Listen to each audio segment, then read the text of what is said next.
नमस्कार दोस्तों, knowledge anchor channel पे आप सबका स्वागत है। और आज हम इस वीडियो में बात करेंगे एरोप्लेन्स के बारे में। हम बात करेंगे कि एरोप्लेन्स उड़ने से पहले रनवे पे किस स्पीड से और कितनी दूर तक दौड़ता है। इसी के साथ हम जानेंगे और समझेंगे कि एरोप्लेन किस स्पीड से ट्रेवल करता है, यानी 1000 किलोमीटर ट्रेवल करने में उसे कितना समय लगता है। और बात करेंगे कि हम एरोप्लेन को हेलीकॉप्टर के जैसे सीधे ही ऊपर क्यों नहीं उठा सकते, इसे रनवे पे दौड़ना ही क्यों पड़ता है। तो दोस्तों आइए देखते हैं इन सब सवालों के जवाब। पर उससे पहले चैनल को सब्सक्राइब कर लीजिए और बेल आइकन दबाना बिल्कुल मत भूलिएगा। तो सबसे पहले बात करते हैं कि एरोप्लेन को रनवे पे कितनी दूर तक दौड़ना पड़ता है और किस स्पीड से। दोस्तों, जब कोई विमान उड़ान भरने से पहले रनवे पर दौड़ता है तो उसे टेक ऑफ रोल कहा जाता है। यह दूरी विमान के प्रकार, भार, मौसम और इंजन की शक्ति पर निर्भर करती है। औसतन छोटे विमान जैसे सेस्ना 172 लगभग 300 से 500 मीटर का टेक ऑफ रोल लेता है और इस दौरान इसकी स्पीड 100 से 130 किलोमीटर पर आवर होती है। और वहीं अगर मध्यम आकार के विमान की बात करें जैसे बोइंग 737, एयरबस A320, तो ये लगभग 1.5 से 2.5 किलोमीटर का टेक ऑफ रोल लेते हैं और इनकी रनवे पे स्पीड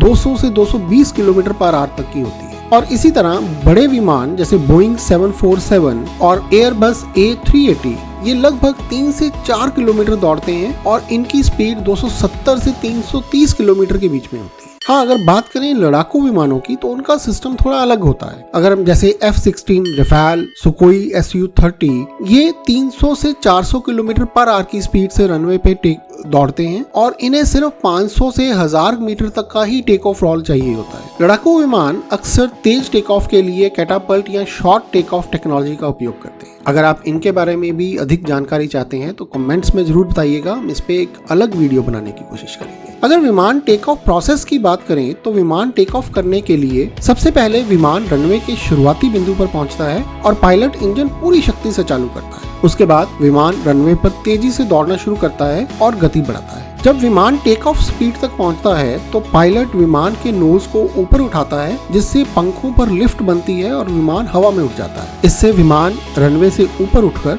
सुरक्षित ऊंचाई तक पहुंचता है। दोस्तों, विमान का वजन, मौसम की स्थिति और रनवे की लंबाई ये कुछ ऐसे फैक्टर हैं जो विमान के टेक ऑफ को प्रभावित कर सकते हैं। विमान का वजन ज्यादा होने पर विमान को रनवे पर अधिक गति और दूरी की आवश्यकता होती है। मौसम की स्थिति भी प्रभावित करती है। और आइए अब बात करते हैं कि आम तौर पर विमान एक जगह से दूसरी जगह हवा में किस स्पीड पे ट्रेवल करते हैं, यानी विमान 1000 किलोमीटर की दूरी कितनी देर में तय करते हैं। एक विमान की यात्रा गति उसके प्रकार, ऊंचाई और मौसम की स्थिति पर निर्भर करती है। कमर्शियल यात्री विमान आमतौर पर क्रूज स्पीड पर उड़ान भरते हैं, जो उनकी अधिकतम गति से कम होती है। अधिकांश कमर्शियल विमान जो यात्रियों को ले जाने में यूज होते हैं जैसे बोइंग 737, एयरबस A320, इनकी स्पीड आमतौर पर 800 से 900 किलोमीटर प्रति घंटा होती है। और वहीं कुछ बड़े विमान जैसे बोइंग 747, इनकी गति लगभग 950 से 1050 किलोमीटर प्रति घंटा भी हो सकती है। तो हम कह सकते हैं कि यात्री विमान की एवरेज स्पीड 800 से 900 किलोमीटर पर आवर होती है और इस हिसाब से ये 1000 किलोमीटर की दूरी तय करने में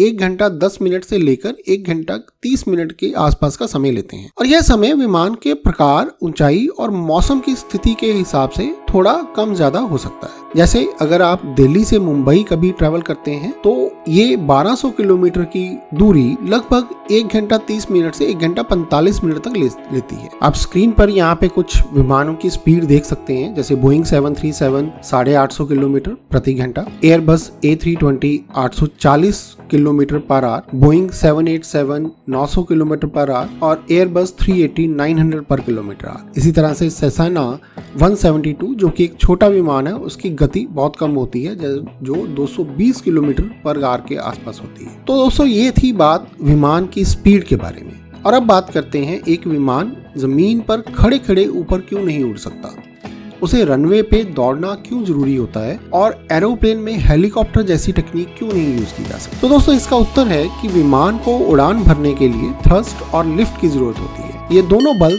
तब उत्पन्न होते हैं जब विमान हवा में तेजी से आगे बढ़ता है। थ्रस्ट इंजन से उत्पन्न होने वाला बल जो विमान को आगे की ओर धकेलता है और लिफ्ट पंखों के आकार, एरोडायनेमिक्स के कारण हवा के दबाव के ऊपर की ओर उठाने वाला बल होता है। अगर विमान रनवे पर तेजी से नहीं दौड़ेगा तो हवा के प्रवाह की गति यानी एयर फ्लो पंखों के ऊपर और नीचे पर्याप्त नहीं होगी, जिससे लिफ्ट फोर्स नहीं बन पाएगा और विमान उड़ नहीं पाएगा। तो आइए अब समझते हैं कि विमान में हेलीकॉप्टर जैसी तकनीक क्यों नहीं यूज की जा सकती। हेलीकॉप्टर और हवाई जहाज दोनों उड़ने वाले वाहन हैं, लेकिन उनके उड़ने की तकनीक एकदम अलग अलग होती है। अगर हेलीकॉप्टर की बात करें तो हेलीकॉप्टर का रोटर सिस्टम छोटे और हल्के वाहनों के लिए डिजाइन किया गया है। बड़े विमानों के लिए इतने विशाल रोटर ब्लेड बनाना अव्यवहारिक होगा। हेलीकॉप्टर का वर्टिकल टेक ऑफ बहुत अधिक ईंधन खर्च करता है, वहीं विमान रनवे पर दौड़कर टेक ऑफ करता है, जिससे कम ऊर्जा में अधिक लिफ्ट मिलती है। हेलीकॉप्टर की रफ्तार बहुत धीमी होती है, ये 200 से 300 किलोमीटर पर आवर की स्पीड तक ही जा सकते हैं। वहीं विमान, जैसे हमने पीछे भी पढ़ा, 800 से 900 किलोमीटर पर आवर की गति से आराम से उड़ सकते हैं, जिससे लंबी दूरी पर अधिक प्रभावी होते हैं। बड़े विमानों में हेलीकॉप्टर जैसी तकनीक देने से विमान अस्थिर हो सकता है और दुर्घटनाओं का खतरा भी बढ़ सकता है। रनवे से उड़ान भरने